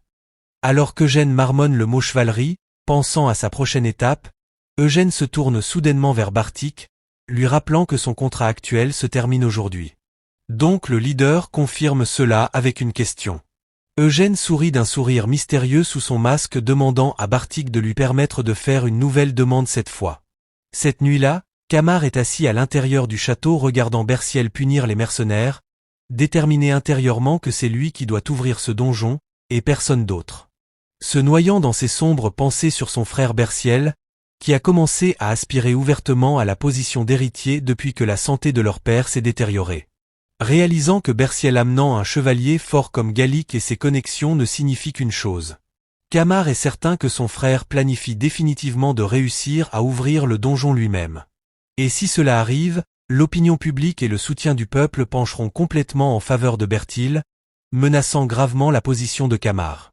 Camar se sent impuissant et confus, se demandant ce qu'il devrait faire, car il ne peut pas simplement engager des inconnus au hasard pour faire face à ce grand défi. Sa ligne de pensée est interrompue par son serviteur annonçant le désir de Sir Eugène de le rencontrer, ce qui surprend Camar. Camar se souvient immédiatement qu'il est le chevalier qui a amené Vili plus tôt et ordonne de le faire entrer après un moment de réflexion. La porte s'ouvre pour qu'Eugène entre avec sa présence habituelle et Camar l'accueille en tant que Sir Eugène. Camar essaie de devancer la conversation, rassurant Eugène de ne pas s'inquiéter pour le garçon Vili, confirmant qu'il porte une attention particulière à sa sécurité et l'invite à s'asseoir, lui promettant que son père lui accordera la récompense dès qu'il se réveillera. Camar souligne qu'il était heureux qu'Eugène lui ait remis la lettre devant Berciel, expliquant que cet acte a permis à Camar de tenir un peu la tête haute devant son frère rival. Eugène sourit avec affectation, exprimant sa gratitude pour cela, mais change rapidement de ton, notant qu'intervenir en tant que tiers dans les affaires familiales était une affaire déroutante. Camar va droit au but, demandant à Eugène son affaire et son but et s'il veut rencontrer son père personnellement pour vérifier son état, à quoi Eugène répond que c'est vrai, mais qu'il est aussi venu faire une offre spéciale à leur Camar. Avec un regard perçant, Eugène livre son offre directe de rejoindre l'escouade de soumission du donjon. Camar éclate, riant avec un sarcasme extrême, incapable de se contrôler devant l'étrangeté de la demande. Camar essuie des larmes de rire, décrivant Eugène comme plus drôle qu'il ne s'y attendait, et remettant en question avec moquerie s'il est un chevalier du tout. Camar le confronte avec des rumeurs qu'il a entendues sur lui tuant 5 bandits, se demandant s'il a l'intention de rejoindre l'escouade juste pour booster sa réputation de chevalier, et s'enquérant pourquoi il devrait l'indulger dans cette absurdité. Eugène sourit avec une confiance totale, affirmant que son offre ne sera jamais mauvaise pour leur Camar dans sa situation actuelle. Eugène révèle les détails de son offre tentante. Seulement 100 pièces d'argent pour lui et ses mercenaires et se contenter de seulement la moitié des sous-produits, les pierres magiques exclues de sa part. Les traits de Camar changent pour le sérieux et la suspicion. Réalisant que cette offre est suspecte parce qu'elle est trop bonne et bien en dessous du prix habituel du marché. Donc Eugène lui demande froidement s'il aime l'offre ou non. Eugène sourit de nouveau de ce sourire rusé, confrontant Camar à la dure vérité que la personne pressée n'est pas lui, mais Camar lui-même. Eugène continue en expliquant son offre financière, clarifiant qu'en cas d'ouverture réussie du donjon, il se contenterait de 100 pièces d'argent pour lui et ses mercenaires, plus la moitié des trésors trouvés, excluant les pierres magiques de sa part. Camar analyse l'offre dans son esprit, la trouvant généreuse au point de susciter des soupçons. Donc il demande clairement à Eugène s'il réalise que ce prix est bien en dessous du prix du marché, le mettant devant le choix de l'acceptation ou du refus direct. Camar commence à analyser le caractère d'Eugène basé sur son apparence, déduisant qu'il ressemble à un chevalier errant sans soutien noble et puisque les chevaliers vivent et meurent pour l'honneur et qu'il ne semble pas avide d'argent. L'honneur doit être tout pour lui. Camar imagine Eugène comme le noble chevalier qui est au-dessus des choses matérielles. convaincu que c'est le vrai motif derrière son offre modique. Kamar voit dans cette offre une opportunité irremplaçable, mais Eugène lui rappelle avec un sourire confiant qu'il n'est pas la partie pressée dans cet accord. Mais Kamar est celui qui court contre la montre. Kamar réalise alors qu'Eugène n'est pas juste un chevalier s'appuyant sur les muscles comme les autres, mais une personne intelligente qui sait comment manipuler la situation et sait exactement comment gérer ce jeu à son avantage. La vision de Kamar sur Eugène change, voyant en lui une ruse que les chevaliers traditionnels n'ont pas, augmentant son admiration pour lui. Kamar se décide et accepte l'offre, confirmant qu'il n'y a aucune raison de refuser une telle opportunité favorable et tend sa main pour serrer celle d'Eugène, exprimant qu'il a hâte de travailler avec lui. Eugène explique la raison pratique derrière l'idée de céder les pierres magiques, notant que les purifier est difficile et que les frais de traitement sont chers, tandis que les autres sous-produits sont vendus à plein prix immédiatement à la livraison, les rendant plus rentables et plus rapides à liquider. Il se souvient quand Eugène a demandé à Bartik une simple demande de le présenter à une guilde marchande en qui il a confiance pour vendre ses produits. Donc, Bartik accepte avec un large sourire. Kamar tend sa main de bienvenue, certain qu'avec ses termes et arrangements, il n'aura aucune raison de refuser la participation d'Eugène. La scène passe à la salle de réunion où le chevalier Galdic est assis avec Berciel. Berciel décrit l'idée d'ajouter de nouveaux membres à l'escouade de soumission à la dernière minute comme ridicule. Alors que Galdic affirme que le donjon n'est pas un terrain de jeu pour enfants, Galdic agite sa dague dans les airs de manière menaçante. Annonçant sa loi stricte à l'intérieur, la seule chose qui existe est la vie ou la mort. Et si une personne prend du retard même une fois, elle meurt sur place, annonçant son rejet catégorique de toute compétence à moitié entraînée qui pourrait ralentir leur progression. Bertil souligne avec dédain que ses attentes sont déjà basses puisque ce chevalier a été trouvé par son frère Kamar. Pensant que son frère n'a pas de bonne relation avec les nobles voisins ni un large réseau de connaissances, il demande à Alfred de s'occuper lui-même du nouveau chevalier si les solutions viennent à manquer pour eux, ce qui surprend le chevalier. Kamar entre dans la salle de réunion, s'excusant pour son retard à rassembler tout le monde, prétendant qu'il bavardait avec le nouveau chevalier. Kamar présente Eugène formellement avec un sourire affecté, annonçant sa jonction à l'escouade de soumission. Eugène entre silencieusement derrière Kamar accompagné de l'escouade de mercenaires de Bartik. Bertil examine Eugène et ses mercenaires, se souvenant que c'est l'homme qui a conduit le groupe de mercenaires miteux qu'il a vu plus tôt. Ici, Bertil Sion intervient, objectant avec un sourire froid, affirmant qu'avec tout le respect dû, ils ne peuvent pas accepter quelqu'un dont l'origine et les compétences sont complètement non confirmées. Kamar répond avec confiance, garantissant au moins la compétence d'Eugène, tandis que Bertel et Galdic observent la situation avec scepticisme. Kamar leur rappelle le groupe de bandits causant des problèmes majeurs à la frontière du territoire qu'ils n'ont pas réussi à résoudre pendant longtemps. Kamar joue son atout maître, révélant que Sir Eugène a anéanti ce groupe entier avec une seule épée courte sur son chemin ici, se demandant si cette compétence suffit à les convaincre. Sans avertissement, une dague volante se rue avec la vitesse de l'éclair vers Eugène. Eugène dévie habilement et calmement la dague, envoyant la lame s'écraser avec force dans le mur de bois derrière lui et la transpercer. Alors que tout le monde regarde avec émerveillement, Galdic apparaît souriant d'un sourire sauvage, commentant avec les mots « Très bien, alors ». Galdic s'excuse avec un sarcasme clair pour ses paroles grossières à leur première rencontre, mais adresse une insulte voilée à Eugène, notant que sa peau sans cicatrice et son manque de bronzage suggèrent qu'il a grandi très gâté. Galdic se tient à sa pleine hauteur devant Eugène, ses yeux brillant d'un défi flagrant, lui demandant d'un ton provocateur s'il veut bien leur montrer ses compétences, l'appelant jeune maître. À l'extérieur, la nouvelle se répand comme une traînée de poudre alors que les gens se rassemblent sur la place, criant d'étonnement que Sir Galdic est en duel avec quelqu'un maintenant. Tous les yeux se tournent vers la place du château où tout le monde attend avec impatience de voir les compétences du chevalier qui a pris la 3e place dans le grand tournoi. La foule chuchote avec terreur et admiration à propos de sa force légendaire, disant qu'il a la capacité de déchirer des monstres à main nue, se demandant avec émerveillement si cet homme est vraiment humain. En contraste, Eugène se tient complètement calmement devant ce monstre humain. Un spectateur dit qu'il commence à avoir pitié de lui. Galdic dégaine son énorme épée avec un sourire confiant et provocateur. Eugène dégaine son épée et imite la posture de Galdic. L'arbitre annonce bruyamment le début du duel et les cloches sonnent, déclarant le début de la bataille. Galdic se rue avec une vitesse prodigieuse et les épées s'entrechoquent, provoquant des étincelles à voler dans les airs. Des coups violents et rapides s'ensuivent alors qu'Eugène bloque habilement les attaques lourdes de son adversaire tandis que des fragments volent de l'intensité de la collision. Galdic sourit avec une jouissance sauvage alors qu'il provoque Eugène à l'affronter. La grêle de coups continue et Galdic est forcé de reculer sous le poids de l'attaque implacable, essayant d'absorber la force des coups. Les mercenaires regardent le duel avec émerveillement et le soldat novice se demande si Galdic est repoussé sans combattre. Mais le commandant Bartik le corrige intelligemment, expliquant que Galdic n'est pas vaincu, mais teste simplement son adversaire et sans son style. Eugène continue son attaque balayante, pensant qu'il contrôle la bataille, tandis que Galdic le lui permet exprès. En ces moments, Galdic analyse le style de son adversaire avec précision, remarquant que son escrime est plus rude et plus aléatoire qu'il ne s'y attendait.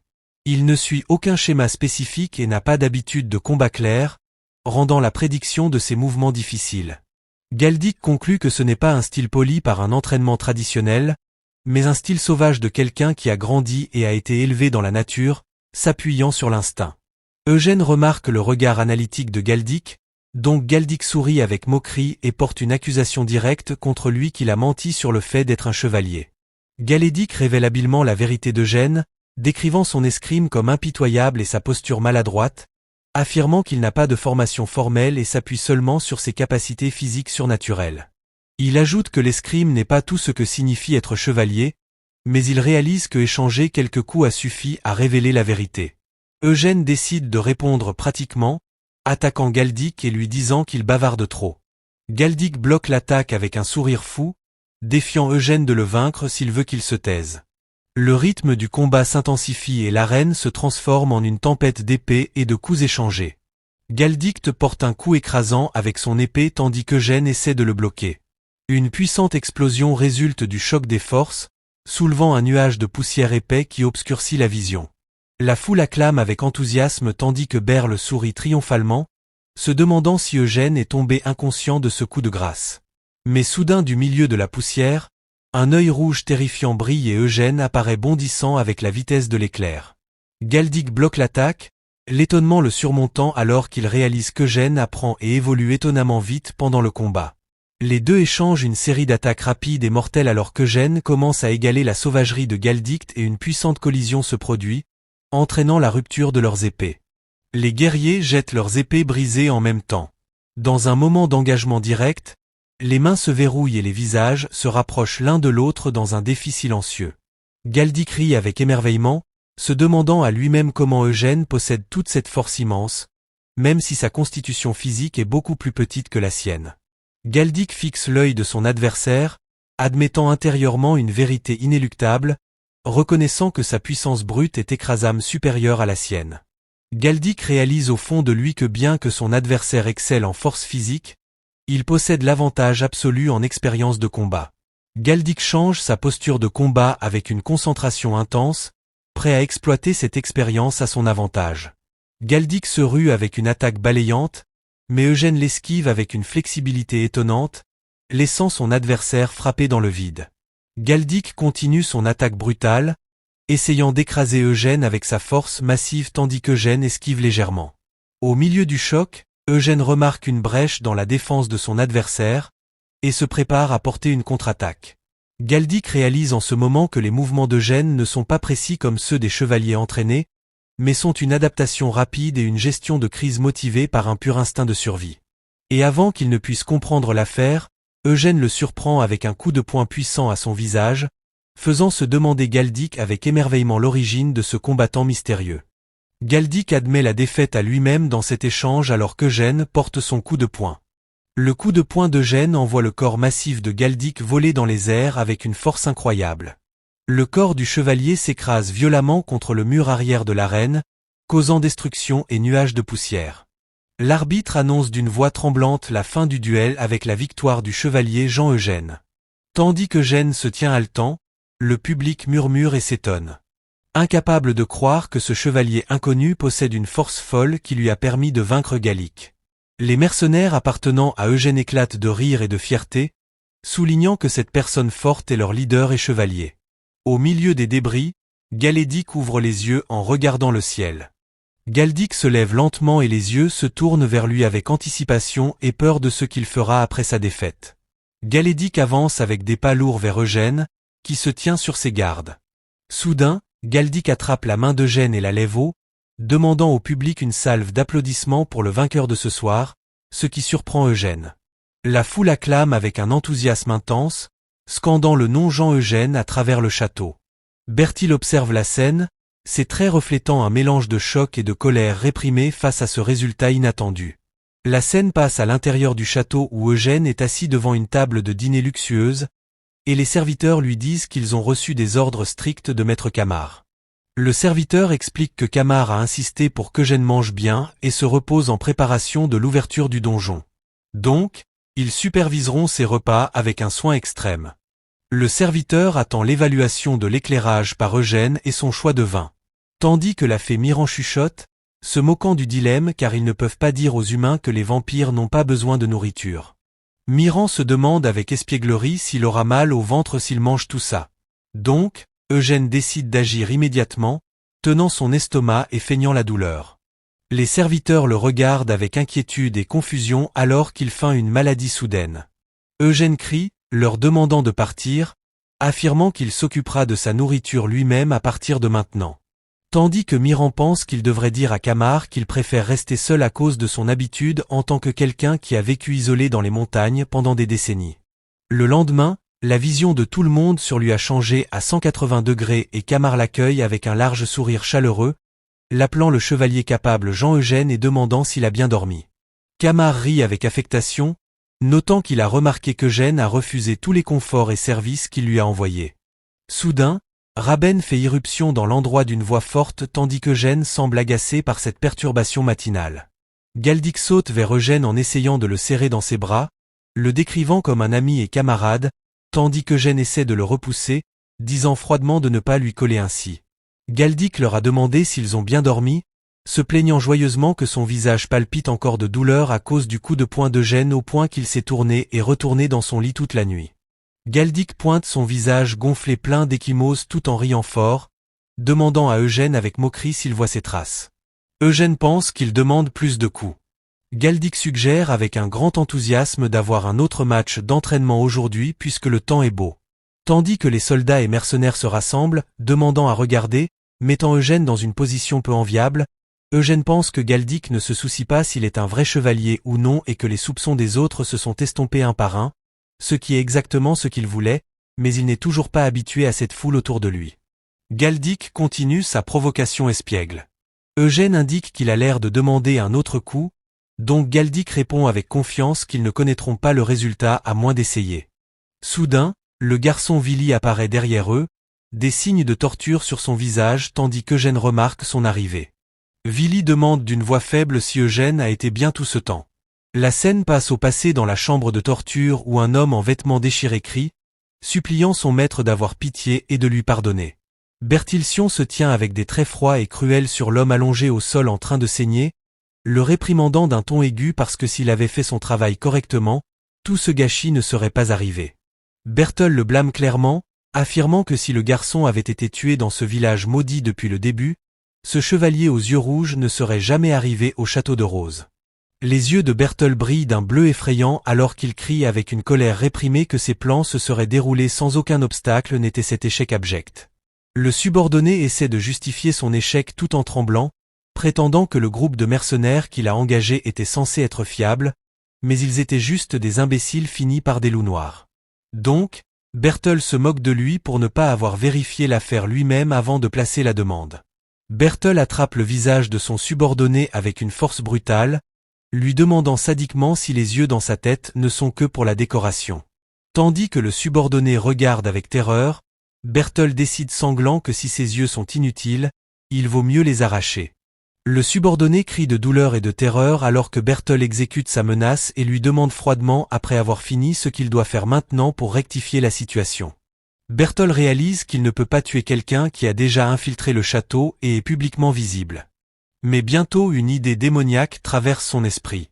Il regarde le corps de Willy allongé au sol, marmonnant que cette façon serait la seule et qu'elle nettoierait bien le cadavre aussi, faisant allusion à un plan pour se débarrasser du garçon à l'intérieur du donjon. La scène revient à Eugène et Villy, où Eugène déduit intelligemment que Berthold a ordonné au garçon de rejoindre l'escouade de soumission du donjon qui s'ouvre bientôt. Villy est assis désespérément dans sa chambre, admettant qu'il est venu ici pour mourir, se demandant avec amertume s'il a été envoyé au donjon juste pour rencontrer sa fin. Eugène lui rappelle l'incident des mercenaires qui ont attaqué le village, révélant la vérité choquante que ces mercenaires de troisième ordre ont été envoyés par l'un de ses frères. Eugène confirme clairement aux garçons qu'ils ne l'ont jamais voulu vivant au château, augmentant l'horreur et le désespoir de Villy. Mais Eugène s'approche de lui avec un regard perçant, lui disant qu'il y a un moyen de survivre à ce destin inévitable. Eugène lui offre la solution simple et brillante. Tout ce qu'il a à faire est de devenir son écuyer. Eugène explique au garçon stupéfait qu'il a atteint 16 ans et a terminé sa cérémonie de majorité, ce qui signifie qu'il n'a pas besoin de l'approbation des tuteurs et peut choisir son propre chemin. Eugène le met devant deux choix sans troisième. Soit rester figé sur place, attendant qu'il le tue, comme c'est le cas maintenant, soit choisir de se battre jusqu'au dernier souffle de sa vie. Le jour de l'ouverture du donjon arrive, et l'escouade se tient devant l'énorme porte verrouillée avec des chaînes. Réalisant que puisqu'elle n'a pas encore été ouverte, personne ne sait quel genre de monstres apparaîtront. Galdict prend le commandement, expliquant le plan basé sur la taille de la porte. Ils s'attendent à des monstres de bas rang comme des gobelins et des kobolds et des monstres moyens comme des trolls et des araignées, avertissant que les monstres de haut rang sont imprévisibles, ordonnant une retraite immédiate s'ils apparaissent. Gallic donne des ordres pour fouiller d'abord les tunnels du donjon, tandis que les porteurs chuchotent à l'arrière, soulagés d'être juste des porteurs, espérant que leur sang ne sera pas versé cette fois. Un porteur prévoit de feindre une blessure et de rester en arrière une fois que les monstres faibles seront traités, mais son collègue l'appelle idiot, expliquant que les premiers raids sont brutaux et que personne ne se soucie des lignes arrière, et qu'il ne mérite pas de mourir comme un chien errant pour quelques centimes. Le porteur lâche suggère de fuir si les choses tournent mal, mais reçoit soudain un coup fort par derrière. Bertilsion apparaît parmi les porteurs, leur demandant avec un regard terrifiant l'emplacement du bâtard Villy, confirmant qu'il l'a clairement assigné à cet endroit pour être parmi les porteurs. Le porteur se demande avec suspicion si Bertil parle de ce garçon Villy en le pointant tandis que Bertil se tourne vers Villy, le trouvant en train de tendre à Eugène un petit sac de collation, lui demandant gentiment de revenir en sécurité, à quoi Eugène répond affirmativement. Berthold se précipite vers eux, appelant Villy un rat qui s'est faufilé rapidement et appelant Eugène un barbare impitoyable. Berthold crie au visage de Villy, le réprimandant de gaspiller du temps dans cet endroit. Il lui ordonne d'un ton commandant et cruel de ramasser son sac et de se rendre à sa position immédiatement sans retard. Quand il trouve qu'il ne répond pas, il se précipite pour l'attraper, se demandant s'il est devenu sourd. Tandis qu'Eugène observe de près la scène alors que Bert tente d'attraper le garçon, lui ordonnant de bouger, une main forte intervient pour arrêter son mouvement soudainement.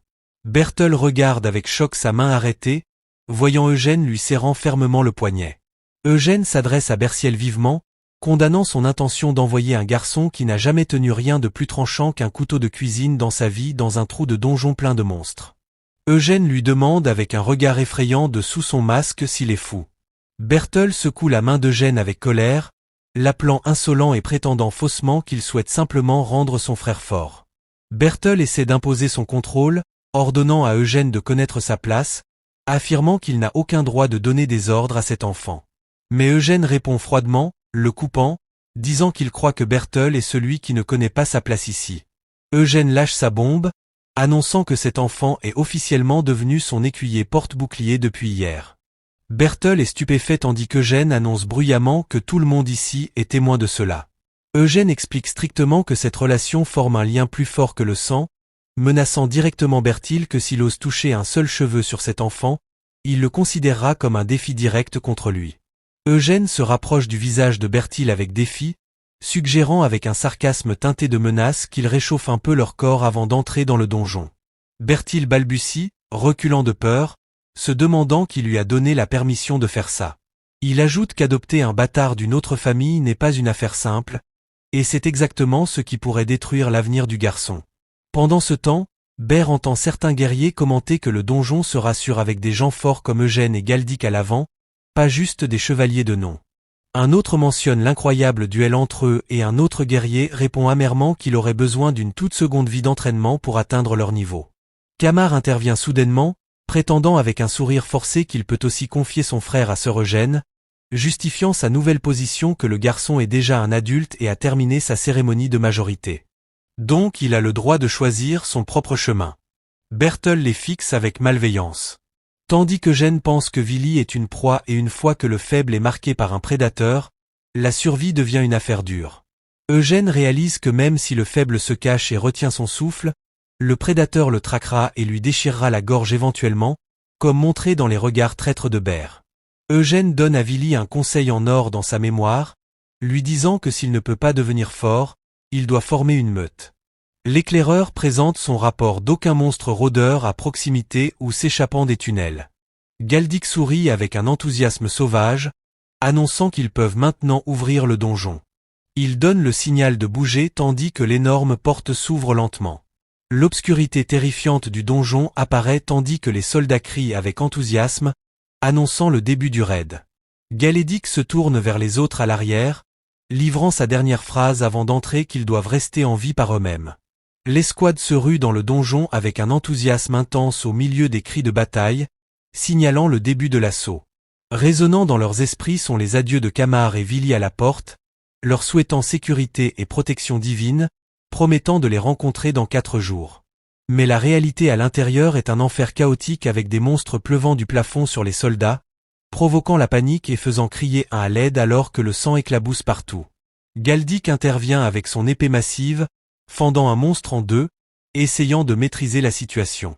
Galdic crie aux soldats paniqués avec rage, les traitant d'idiots et exigeant qu'ils maintiennent correctement leur formation de bataille.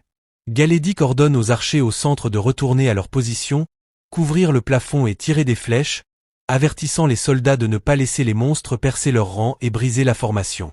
La terreur s'empare d'un soldat qui regrette profondément de s'être porté volontaire pour cette mission suicide. Réalisant que ses pires craintes se sont réalisées et que c'était de la folie depuis le début, le soldat décide de fuir vers l'entrée pour sauver sa vie. Croyant que c'est la seule solution, mais il est choqué de trouver une meute de monstres bloquant le chemin du retour, lui souriant malicieusement jusqu'à ce que quelqu'un intervienne pour le sauver. Eugène apparaît froidement, appelant le soldat idiot de penser que le chemin du retour serait libre de monstres. Galédic attrape le soldat paniqué, expliquant violemment que rester et coller au groupe est l'endroit le plus sûr pour survivre. Il ordonne à tout le monde de dégainer leurs épées et de tenir leur position en préparation de la confrontation.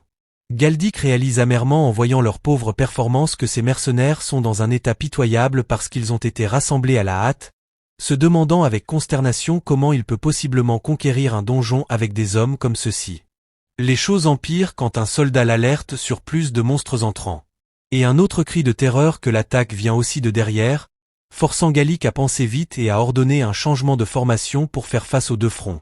Eugène intervient soudainement, annonçant qu'il s'occupera de l'arrière-garde et malgré l'avertissement de Galdic sur le danger d'être seul. Eugène se précipite avec la vitesse de l'éclair dans l'obscurité. Galdic reste stupéfait par la vitesse d'Eugène et son audace inattendue. Et peu de temps après, il entend les sons des monstres et des combats violents à l'intérieur, puis quelque chose émerge de l'obscurité. Galdic est choqué quand il réalise que cette chose est le masque qu'Eugène portait. Réalisant la situation, Galetford ordonne à Bartik de couvrir son dos et de le suivre immédiatement. Galdic et ses hommes courent, mais ils sont choqués par la vaste distance qu'Eugène a parcourue en ce court moment au milieu des cadavres de monstres. Ils trouvent Eugène debout calmement après avoir éliminé tous les monstres venant de l'intersection, tenant une fleur lumineuse et demandant froidement si c'est cher. Galdic arrive en haletant et Bartik ressent une déception sarcastique intérieurement parce qu'Eugène ne connaît même pas une herbe lumineuse commune. Galdic s'émerveille des compétences exceptionnelles d'Eugène malgré son ignorance des choses simples. Tandis qu'Eugène remarque l'herbe se fanant dans sa main. Après la fin de la bataille, les blessés gisent dans les couloirs recevant un traitement au milieu des gémissements de douleur et des cris de saignement sévères. Les hommes d'Eugène s'approchent de lui portant les pierres magiques qu'ils ont collectées, et il leur ordonne de les empiler devant lui. Eugène regarde la petite quantité dans sa main, se demandant si c'est tout ce qu'ils ont obtenu après avoir tué un si grand nombre. Il leur ordonne de se reposer, notant pour lui-même que les pierres magiques ici rayonnent d'une lumière bleue différente de celle qu'il a obtenue du rôdeur précédemment. La fée Miran apparaît fixant les petites pierres magiques avec déception, notant qu'elles sont décevantes comparées aux pierres de haute qualité, expliquant à Eugène que la qualité d'une pierre magique est directement proportionnelle à la force et à la taille du monstre. Eugène lui demande avec curiosité si les rôdeurs sauvages ont des pierres plus grandes. Miriam répond que les monstres de donjon devenant des rôdeurs dans la nature ne signifient pas nécessairement que leurs pierres grandissent, mais lui rappelle que le crocodile qu'il a absorbé plus tôt était massif et extrêmement puissant. Elle l'assure que ce rôdeur était un cas spécial difficile à trouver, car c'était une entité assez forte pour prendre son propre territoire.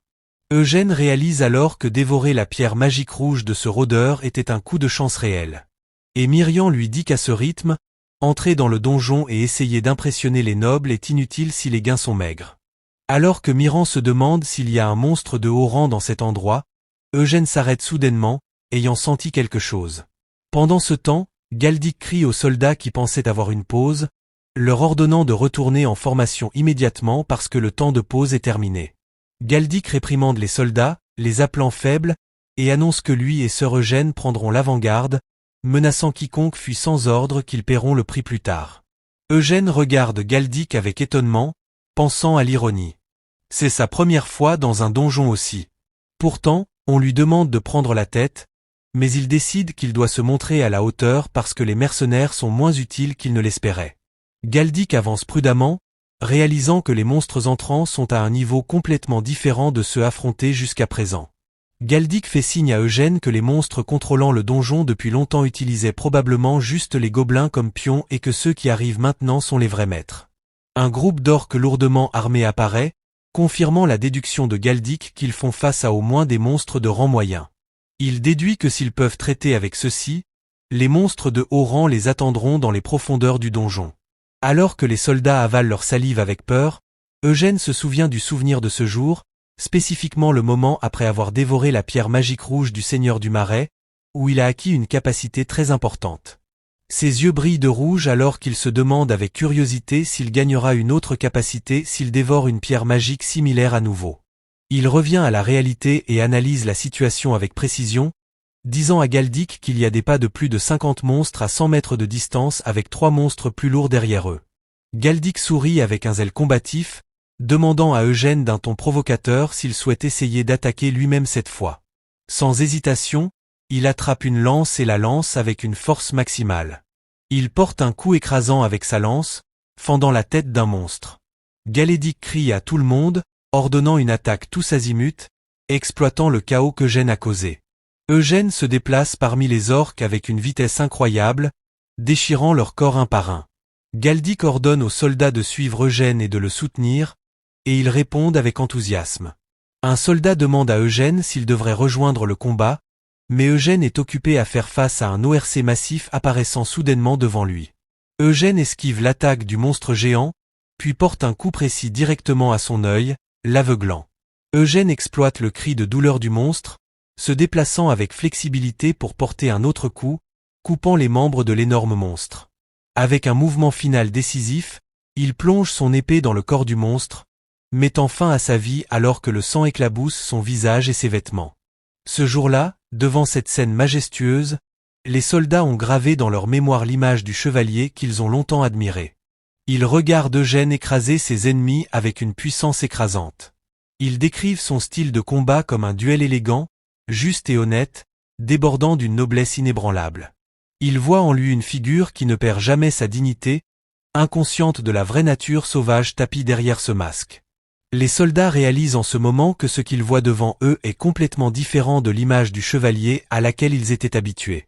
Au lieu de la noblesse habituelle, Eugène ressemble à une bête féroce imprégnée de sang et de mort, instillant la crainte chez ses alliés avant ses ennemis. Après la fin de la bataille, les soldats sont assis épuisés au milieu des cadavres d'orques. Galdic remarque que la plupart des troupes ont perdu la volonté d'avancer, pas seulement à cause de la fatigue physique, mais à cause du choc psychologique profond d'avoir été témoin de la brutalité d'Eugène au combat. Galdic décide intérieurement qu'avancer davantage semble impossible étant donné l'état misérable des soldats. Galdic suggère à Eugène de retourner maintenant puisqu'ils ont atteint l'objectif requis et le quota, mais Eugène se tourne vers lui. Eugène confirme froidement qu'il a encore plein d'énergie et que partir maintenant semble un gaspillage d'une opportunité qu'il ne sait pas quand se reproduira. Galdic crie avec enthousiasme, annonçant que si Eugène veut rester, ils n'ont pas d'autre choix que d'avancer avec lui aussi, essayant de motiver les autres. Mais Eugène le surprend avec un ordre inattendu, lui demandant de mener l'escouade de soumission et de les sortir du donjon immédiatement. Eugène explique qu'il continuera à partir d'ici, accompagné seulement par ses mercenaires.